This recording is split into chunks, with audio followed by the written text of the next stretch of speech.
ذاك العظيم في علا من أبدع الكون سوى سبحان الله وبحمد الله ولا إله إلا الله.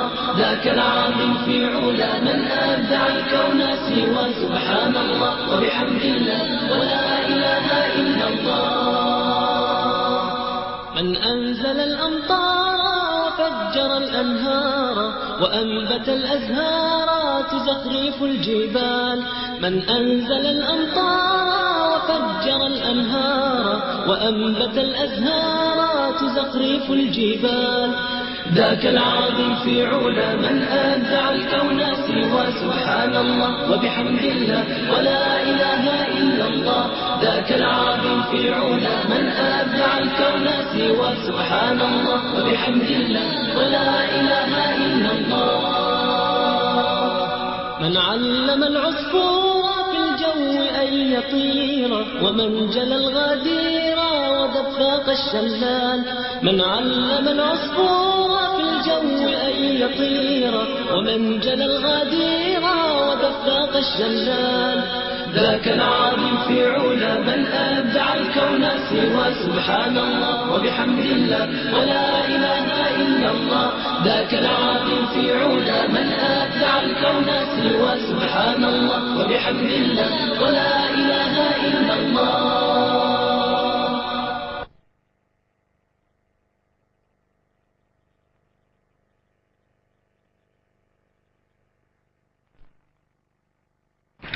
بسم الله الرحمن الرحيم. الحمد لله رب العالمين والعاقبة للمتقين ولا عدوان إلا على الظالمين. وأشهد أن لا إله إلا الله وحده لا شريك له وأشهد أن محمدا عبده ورسوله صلى الله عليه وعلى آله وأصحابه ومن دعا بدعوته واستنى بسنته إلى يوم الدين وسلم تسليما كثيرا وبعد. My beloved brothers and sisters, to our friends and our guests, I begin with the greeting words of peace. Assalamu alaikum wa rahmatullah.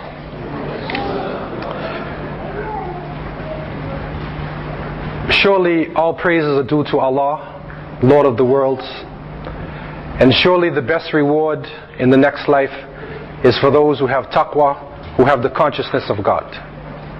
And surely there is no animosity except for the oppressor. And I bear witness that Allah is one and has no partners, and that Muhammad, the son of Abdullah, is his servant and his last messenger. And may Allah always and constantly send peace and blessings to Muhammad and to his family and his companions, and all those who call to his way and establish his sunnah to the day of judgment. As to what follows, I want to begin also by giving you the salams, the word of peace from your brothers and sisters and from people who are living in North America. And also I want to bring a special greeting from the people of South Africa to you here in Australia. Not only to the Muslim community, but I want to begin formally by bringing a word of peace and solidarity to the Aboriginal people. And I say this for personal reasons. And that is because we are in a changing time. We are in a time where the earth now is going through crisis. And many of the injustices of the past are now coming into collision with society. And so people throughout this world are beginning to understand the importance of returning to the natural way, to the roots, to the foundations of society. And so it is an important action for myself personally, who basically coming from the United States and having lived in Canada, my family would be classified as African American. However, my grandmother was a Mohawk of the Red Indians. And so it is our customary way to ask permission from the Aboriginal people here in this land. And if their representatives are not here tonight, then it's my duty to somehow see somebody from them and to ask permission to be here and to give them our respect and our love and our solidarity. I come tonight with a sense of joy for being in Australia, because it's a long time before I went down under, as they say.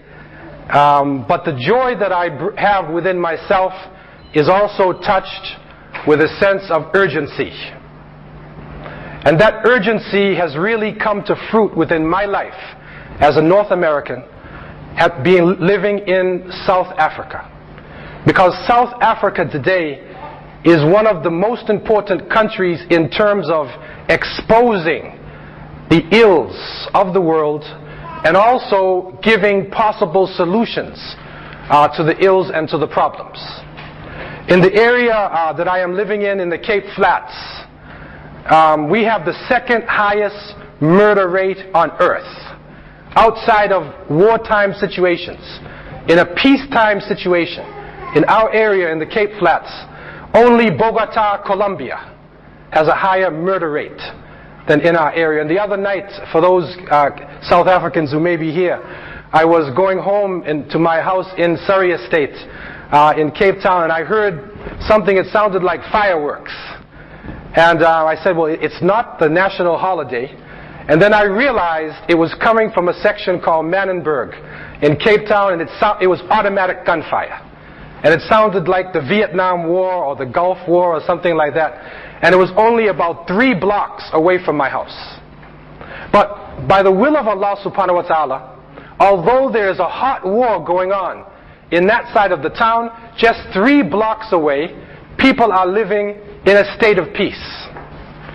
We don't have any violence in our area. And it's like another planet. And I reflected to myself, could it be because of the apartheid system? Apartheid separates people. It puts you into a space, into a block, based upon your color or based upon your religion. But apartheid on paper is gone. So what is the difference now? What is going on? The apartheid system is gone. There are no police in the street. But there's something separating the 2 sections of the town. I reflected on this and I realized that in our area, it's 90% Muslim. And so the people who are living in this area have a different lifestyle. And so the lifestyle has something to do with the environment around you, with the atmosphere that is around you. And I reflected upon this as a person who has made a number of very serious changes in my own life. I reflected upon the mercy of being Muslim at that point. Because if I wasn't Muslim, I may be caught in this hot war that was going on only about 3 blocks away from my home. In South Africa also, we have probably the highest rate of HIV infection on earth. It is said that 1 out of every 4 people in South Africa is HIV positive. This is an epidemic, and this is a crisis. And I don't necessarily accept, I am one of those people, if there are any doctors or scientists here, I don't accept all of the facts that are coming in the press about what AIDS is and what HIV is. Because we know that a person who has tuberculosis, or who had malaria, or who had hepatitis, who took the HIV test would also come HIV positive. But whether it is the virus, whether it is that virus, or whether it is tuberculosis, or malaria, or hepatitis, or vitamin deficiency, or lack of proper eating, whatever it is, we are in crisis in terms of our lifestyle. And I reflected because in terms of proportions, you will find the difference between Muslims and non-Muslims is a drastic amount, almost sometimes 500% difference. 500% less people who are Muslims are HIV positive than non-Muslims. And what is this? It's not an apartheid statistic. What could make the difference? I realized again, lifestyle. Lifestyle. Because in order to conquer or to defeat a sexually transmitted disease, then the best way is abstinence. The best way is to know who you're marrying, She knows you, you know her. You each know the families. You're trying to live a clean life. You don't take drugs and alcohol, and you're basically moving in the same direction. And then your chances of getting this virus have lessened to a drastic degree. In South Africa also, there are drugs pouring into our city. And because Cape Town is right on the waterfront, it is the western coast in South Africa, and it faces South America, and then is easily to come from West Africa, North America, from Europe. It is probably the key drug entry point for the whole of Southern Africa, maybe even at this point the whole of Africa today. It's coming through Cape Town.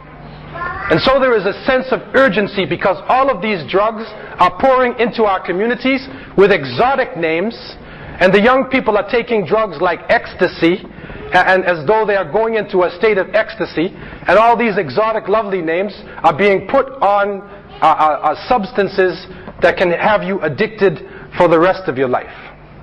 And so therefore, in this land, people are questioning their existence. People are asking why? Why am I here? And where am I going? Because there is a strong possibility that you can die. Now we know that death is something which is written for all human beings.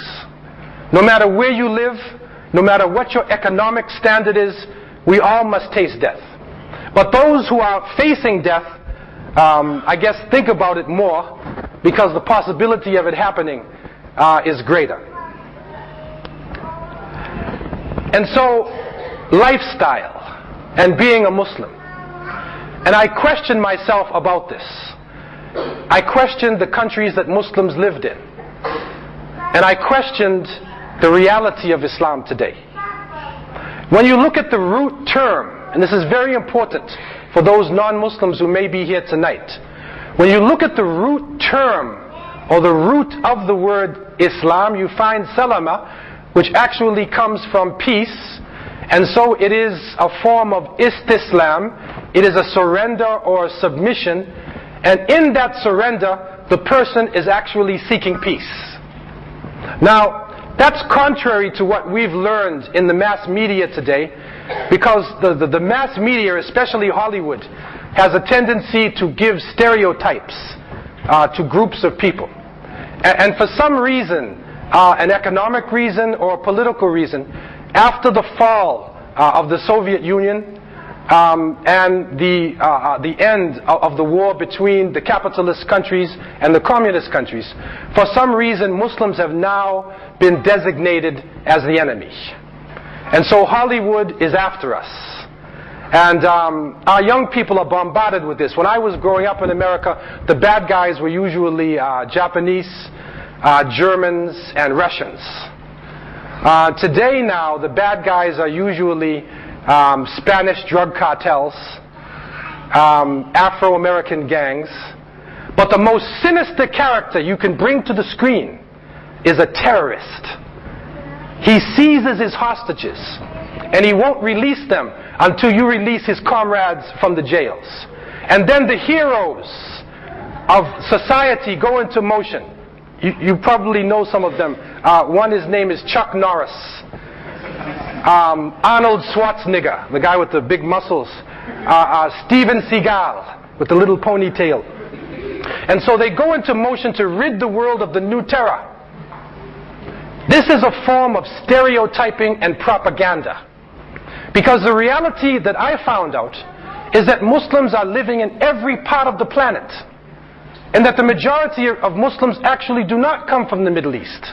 I had the opportunity to travel around to Muslim countries and to travel around the earth, and we realize, and you are living here in Southeast Asia, and we realize the size of the population in Indonesia, and then going up into China. This is not known by people who are living in North America.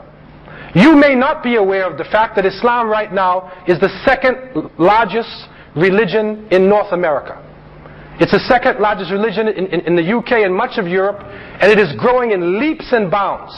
And if you take the prison population in the United States, right now, it was reported to me that last year over 300,000 people embraced Islam. And so it is growing in large numbers. And people are saying, well, why is this thing growing, man? I mean, if Muslims are a little terrorist group and they want to blow everything up in sight, and either they're killed or they're killing somebody, then why would all these people in the United States, in UK, in Norway, in Sweden, in Germany, in all parts of the world, why would they be accepting this faith? The reality is something far different. That the word Islam is actually a qualitative term. This is a very important point. That being Muslim does not connect you with any particular race or any particular nationality or any particular linguistic group. Actually, when we speak about Islam, we are talking about al-fitrah. We are talking about the natural state, being in sync or being in tune with the environment.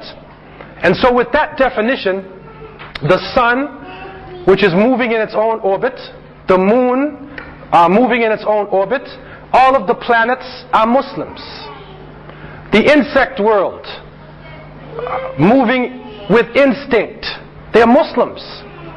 Anything that submits to the natural order within the universe is in a state of Islam. That is the root definition of the term before we bring our politics and our economics and our stereotyping and our racism. Before that comes in, that is actually what the word Muslim means. And one of the key elements within Islam, or I should say the key element within Islam, is La ilaha illallah. There is nothing worthy of worship but Allah, or the creator of the heavens and the earth. And this is a concept that was shared by people throughout time. Prophets came to China, prophets came to India, prophets came to Australia, prophets came to Europe, to Africa, to the Americas. Allah tells us in the Quran, وَلَقَدْ بَعَثْنَا فِي كُلِّ أُمَّةٍ رَسُولًا أَنِ اعْبُدُوا اللَّهَ وَاجْتَنِبُوا الطَّاغُوتَ. We have sent to every nation a messenger, that they would worship Allah and stay away from false gods. And so every ummah, every nation at one point in time received a messenger. I've had the opportunity to investigate into the folk cultures of people throughout the planet. And you will find in most of the cultures that preserve their history in an oral form or in a written form, you will find some sort of discussion of an individual who came to them at one point in time and told them, don't worship yourself, don't worship the created things, don't worship the sun, but you should worship the creator of all created things. Go past the material things in life and go to the one who is not masculine, who is not feminine, who initiated life, whose creation is between kaf and noon, who said kun fayakun, be and it is. And creation began. And so with that root definition, you will find amongst the Aboriginal people in Australia, in the Americas, in Africa, all throughout the planet, as well as you will find people in nations in Europe, in Africa, and Asia, you will find this discussion of the belief in one God. And so the concept of La ilaha illallah, Tawheed, is a type of unity. It is unifying things, bringing things together. In the religious sense, it gives us the concept of one God.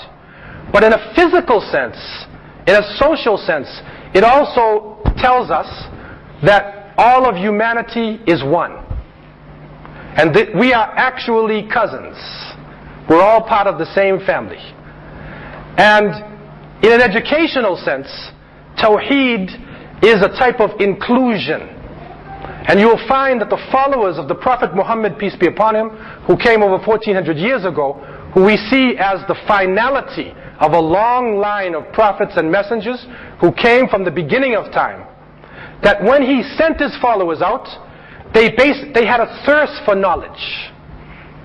And they realized, al-hikmah dalat al-mu'min, that this wisdom, knowledge, is the lost property of a believer.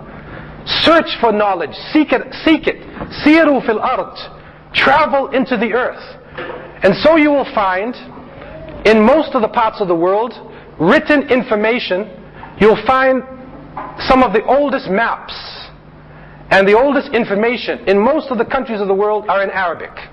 And I was surprised to know that the oldest map of Australia was written in Arabic. Al-Khwarizmi, who did this map, it is the oldest preserved map of Australia on written record.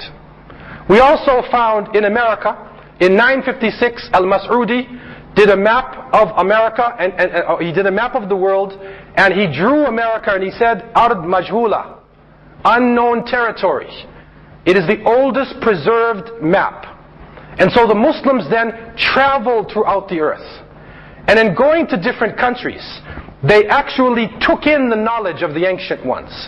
They took in the knowledge of the ancient Egyptians, the knowledge of the Chinese, the knowledge of India, the knowledge of the Middle East, the knowledge of the Greeks, of the Romans, and put it in a Tawhidic type of form. And this is one of the most important blessings of being Muslim. And some of us don't even realize this. It is a Tawhidic understanding to be able to look at another culture and say, in every culture there is truth. And if there is truth in that culture, if there is science, if there is knowledge, I want to share in that. And if I have something to give to the people, especially this Tawhidic concept of one God, then it is my duty to give that to the people so that they will be able to at least enjoy that privilege or that understanding of worshiping one God. And so with this Tawhidic understanding, Muslims then developed a great society. You know, we talk about the millennium today. We say this is the millennium, and you were in an area where a lot of people wanted to be right in the Pacific, you know, for the start of the millennium. In the first millennium, 1000 AD, the largest city in the world was Cordoba, we would say. There were over 1 million people living in the city. This is when there was no New York City. There was no Los Angeles. There was no Dallas, Texas. London and Paris were only small villages. The great capitals of the world actually had to look toward the Muslim world. This is where the Tawhidic understanding came into play, bringing in the knowledge of all the peoples of the world. And so it was a common thing at that time in Cordoba and Granada and Toledo and Seville and the great capitals, but especially there, it was common for a Muslim to be able to read and speak Arabic, also to read Latin, also to speak a dialect of Spanish. And then because people were coming in from Germany and they were coming from different parts of the world, they were able to pick up many different languages and then translate the knowledge of the ancient ones and put it in this new form. And so the present day modern system owes its basis to Muslims. This might be a shock to you, because if Muslims are only trying to blow up the world, how can they do anything positive? Zero is an Arabic letter, a sifr. The concept of zero, which was probably first used in ancient Egypt. I had the chance to go to Egypt, to Misr, to Saqqara, the temple of Saqqara. And underneath the temple of Saqqara, there are hieroglyphic writings, and on there was zero and decimal numbers. This is like 3000 BC. They had zero and decimal numbers. They were doing complicated brain surgery. They knew the nervous system, and they knew the skeletal system. In ancient India, they were also using zero for a long time. So the Muslims took this knowledge, brought it together, and gave us the present system that we have. And so 1, 2, 3, 4, 5 is the Arabic numeral system. You're counting in Arabic. The computer, the binary numbers, it's Arabic. So the basis of the computer age actually came out of what we would call the golden age of Islam, where Muslims developed understandings like algebra, from Jabr, also calculus, trigonometry. All of these were expanded and developed by Muslims. The scientific method, the basis of alchemy is alchemia, chemistry, the scientific method. Also even the historical method. And when we read Ibn Khaldun, his Muqaddimah, we see the basis of the historical method. Some even say that history comes from Ustur, Asatir al-Awwaleen. It is the stories of those who came before us. And so the basis of the science that we have today, the basis of city-states, the basis of civil society, civil, organized, structured society, came in its modern sense out of Muslim capitals. Because the Roman Empire had fallen and China was landlocked. It wasn't affecting the rest of the world. And so it was the Muslims who took this knowledge and then made it available to the world in a Tawhidic form. Now, one of the important things that was done in that time is that the environment was seen to be the creation of Allah. And so therefore, if you were a scientist and you were doing a scientific experiment, you wanted to bring water into the city. And it is said in Cordoba and Granada the water was flowing in. Every home had running water. The streets were lit for 20 kilometers in any direction. This was a time when the great capitals of Europe were in darkness. At that point, this Tawhidic understanding. So how do they bring the water in? They don't fight against nature. They don't see nature as the enemy. They understand the principles of nature and then use gravity, building aqueducts, building canals. And by using the power that Allah subhanahu wa ta'ala, the Creator, put into the earth of gravity, then the water comes naturally down from the mountain and it flows into everybody's home. So you don't have to dam anything up. You don't have to destroy anything. But you flow with nature. You see, that's what Islam really means.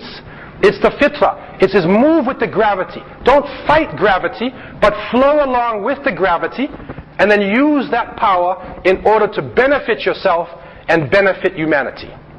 What is happening today, we are living in a world that is about to explode or implode, to destroy itself. Recently in South Africa, a group of the leading scientists on earth came together and they studied the environment. They studied archaeology. They studied the movement of people, the movement of living things. And they came to the conclusion that we are on the verge of what is called the sixth extinction. From their findings, there were 5 great extinctions. And you have to go back hundreds and thousands of years. And you will see, because of what possibly could have been asteroid impact, carbon dioxide changes, massive carbon dioxide poisoning, continental drift, you'll find that forms of life were destroyed. At this point in time, there were 5 extinctions. We are living in the 6th extinction. And in this extinction, it is said that the victims would be plant life, mammal, it would be mammals. Okay, mainly it would be mammals and birds. Plant life was before, reptiles was before. This time, the victims would be mammals and birds. And we have killed over 50% of mammal life on this earth. You will be shocked to know that half of the rivers and water and fresh water bodies on earth are now polluted. In Canada, we live under acid rain, which means because the pollution coming out of our factories, that sometimes when it rains out, the rain is poison. So the rain that was supposed to be rahmah, a mercy from Allah, is adab. It's a punishment from Allah subhanahu wa ta'ala coming down upon our heads. And so it is turned around. Only 40% of the ancient rainforests are left. We have destroyed 60% of the trees on this earth. Fish are dying. All types of animals are dying. Diseases are coming amongst us that we never knew before. Muslims have the key to this problem. In Surah Al-Rum, Allah subhanahu wa ta'ala tells us, ظهر الفساد في البر والبحر بما كسبت أيدي الناس ليذيقهم بعض الذي عملوا لعلهم يرجعون. Corruption has appeared on the land and the sea because of what people's hands have done. And we will make them taste something of what they have earned in order that they would return to the path. And so we see corruption, al-fasad, is on the bar and bahar. Now, it's interesting to note, and you will find in Tafsir al-Qurtabi, you will find that the Sahaba, actually the companions of the Prophet Muhammad, peace be upon him, they spoke about this ayah. Some of their discussions was the fact that this fasad fil bar, it would be qahat, qillat al-nabat, that the droughts would come and that vegetation would decrease and that the barakah, dhihab al-barakah, that the barakah is leaving. And in most of the countries of the world, you will see that life 20 years ago was different than life now. It was slower, and that things were more natural, and the foods are starting to change now with the modernization, with the misuse of technology, and life is starting to speed up. Most of us, looking at our watch most of the time, we don't even have time for our own families. We don't have time anymore for our own self. The barakah is gone, man. The blessings are gone. They also spoke about al-fasad fil bahar, inqita' sayd al-bahar, that the fish in the sea would be cut off. They would decrease. This is an amazing tafsir, because this tafsir shows us the environmental problem that we are having. Because of what we did with our hands, we had the technology and we misused it. We were more interested in making money than we were in preserving life and looking to the natural society. And this is where in the aboriginal societies you will see that people lived in a natural way. And now in Africa, there are scientists who are coming to different people in Africa and going back and trying to find out, how do these people live? How can these people live along with the environment itself? I was in East Africa once on the island of Lamu. Lamu is in Kenya. So on the island of Lamu, the Swedish scientists were there, and the Swedes were looking to the Swahili culture to try to find out how did they live with the environment. They were Muslims. Now, one of the interesting things is that in the Swahili culture, they are eating, they use the coconut. The coconut is a key part of the diet. Also, they are eating fish, and sometimes when they serve the food, they serve it on the leaf of the banana tree. That's your plate. Or they use wood, natural products. And so after you finish eating your food, then you throw away the waste, and it goes naturally into the environment, and it is able to mix with the environment. And then came Coca-Cola.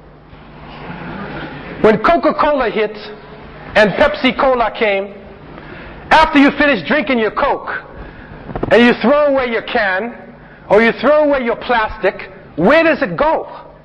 It doesn't mix with the soil. It festers and it becomes poisonous after a while. And so even though we are able to drink Coca-Cola on the top of the Himalayan mountains or in the middle of the desert, we can drink a Coke. Even though we're able to do that, we are destroying the environment all over the earth. And so the Muslims have the key, and that is living in a natural way with your environment.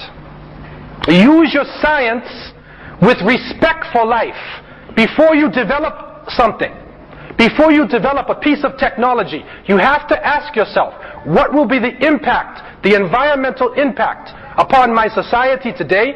And in America, the native people look 3 generations before they move into an area, before they build a house. They say, what will be the impact for 3 generations? before we make this move.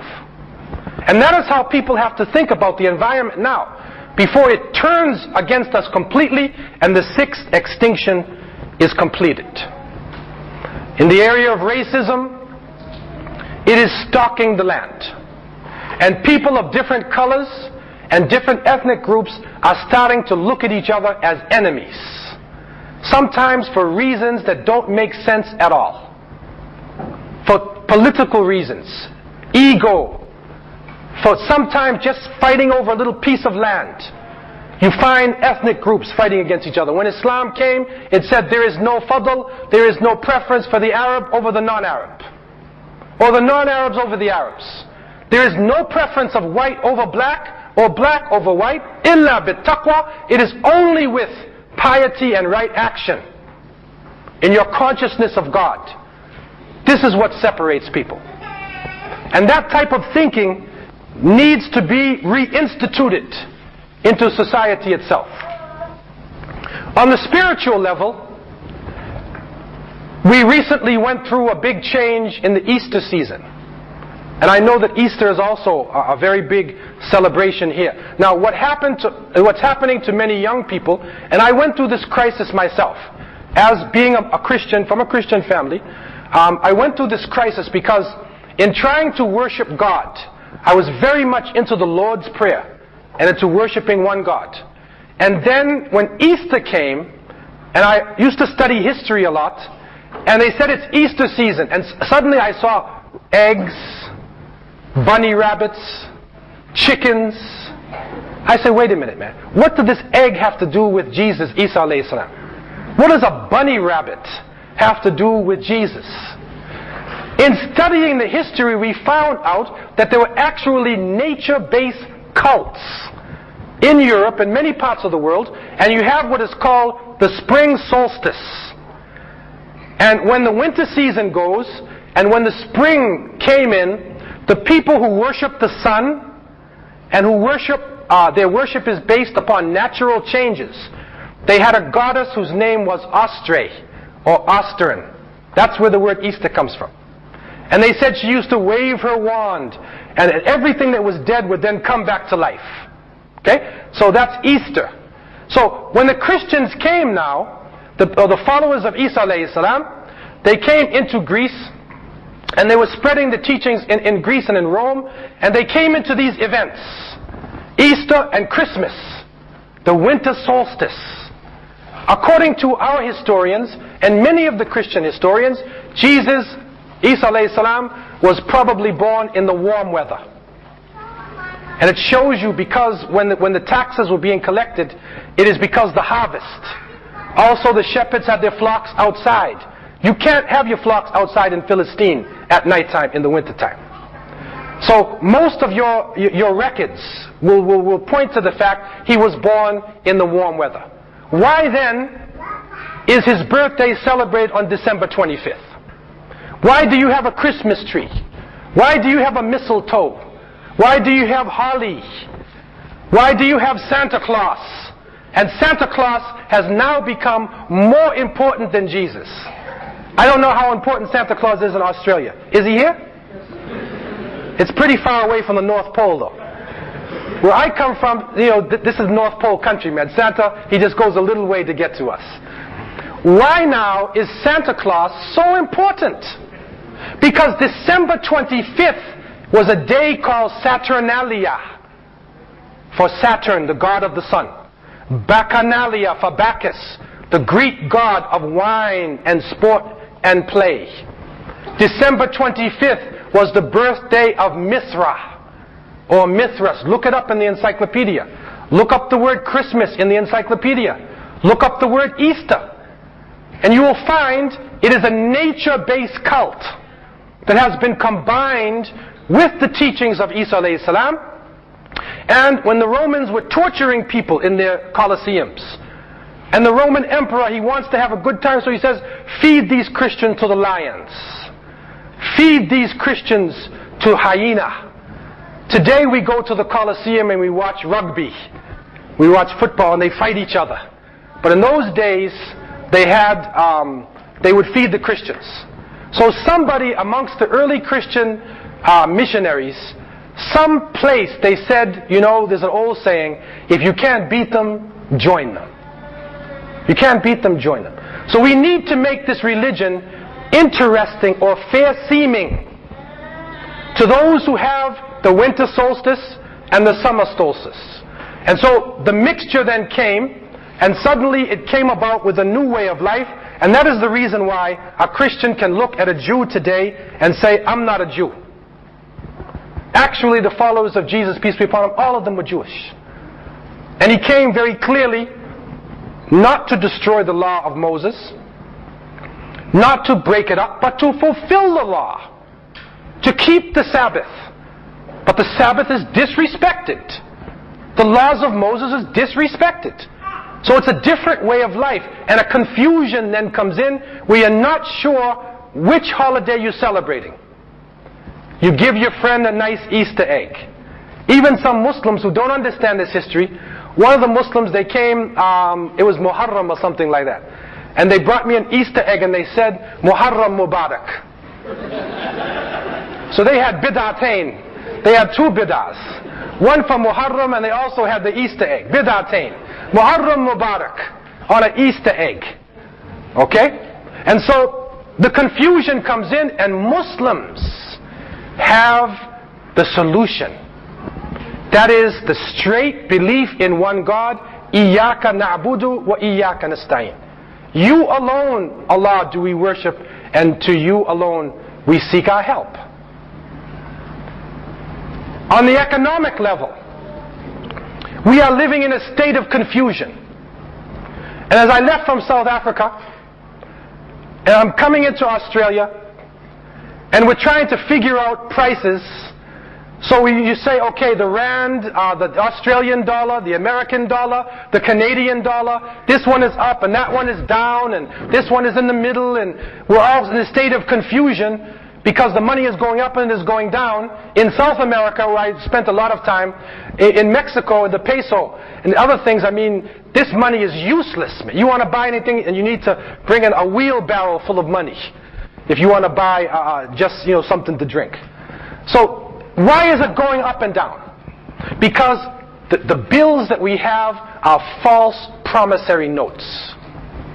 The bill was originally set up in order to give you a promise to say that if you have $1 Australian, then the bank has an equivalent of gold. And so now your gold, you have a promissory note, and the amount of your gold is being preserved by the bank.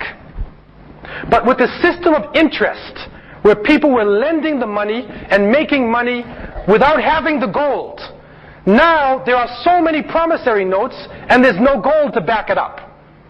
So therefore the American dollar is the strongest dollar in the world, and you come to Australia and you say, and people look at you, I have a US dollar.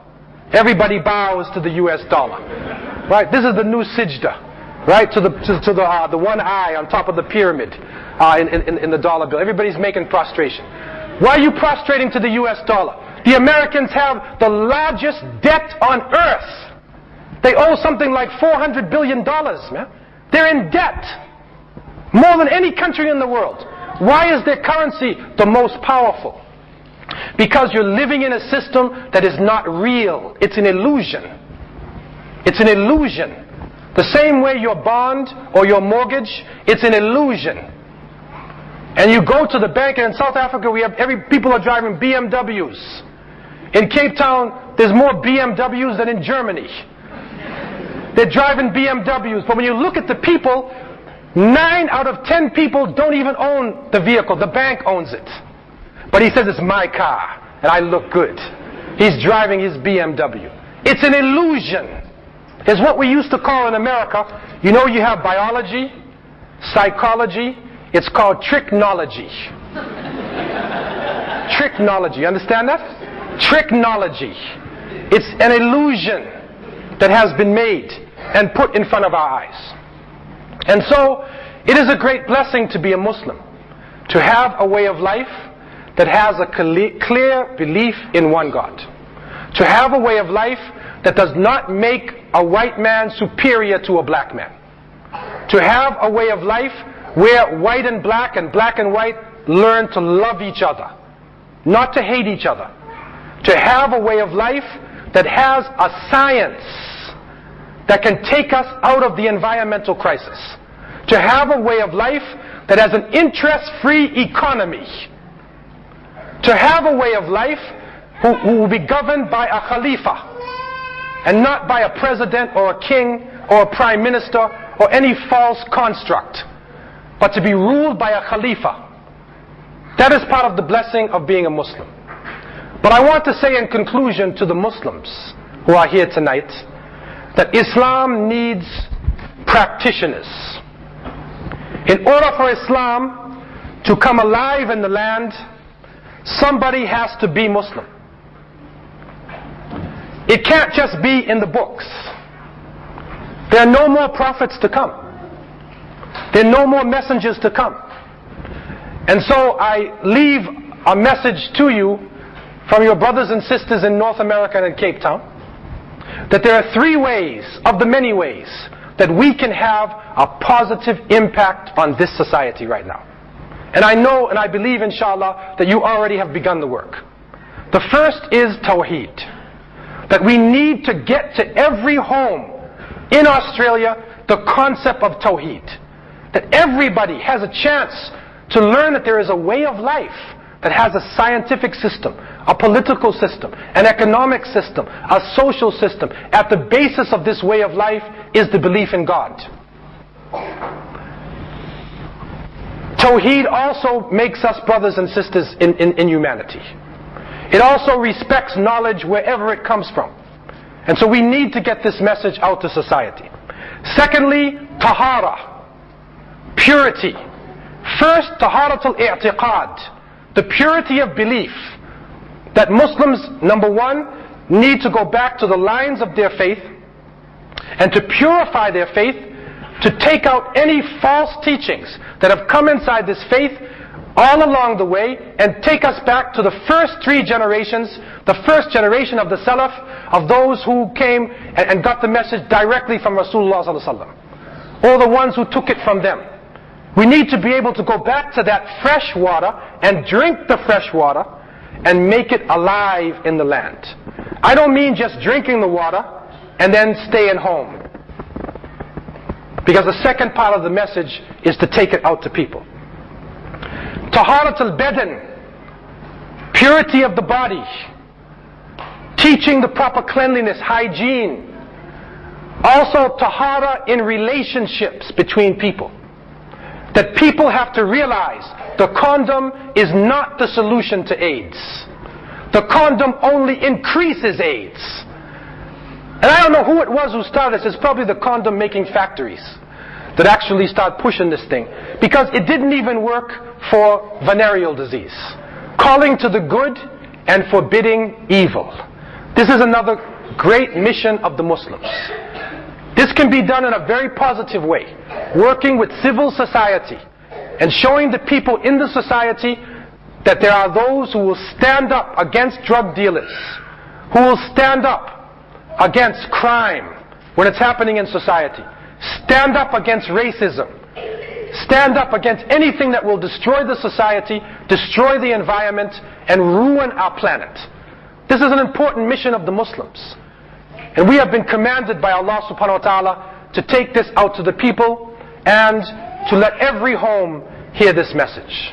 And so I leave you with these words, and I echo the words that came in the beginning in the Australian way, a boomerang.